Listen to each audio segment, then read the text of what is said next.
Hey guys, in this video, I will show you if you can play with controller on Heartopia Mobile. All right, let's begin. Currently, I have my controller successfully connected to my mobile, and it works perfectly for various other mobile games.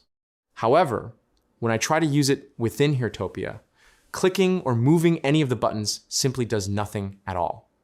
But when I use my controller's touchpad, the cursor appears on the screen. This means that the controller is working fine, but the game doesn't support it. I have even explored the in-game settings thoroughly to find a solution. Unfortunately, there are no specific settings or options for controllers that we can enable to make it functional. It appears that Heartopia does not support controller input on mobile at this time. While it would be a fantastic feature to have for a more immersive experience, the developers have not yet implemented this compatibility. We can only hope they add this support in a future update.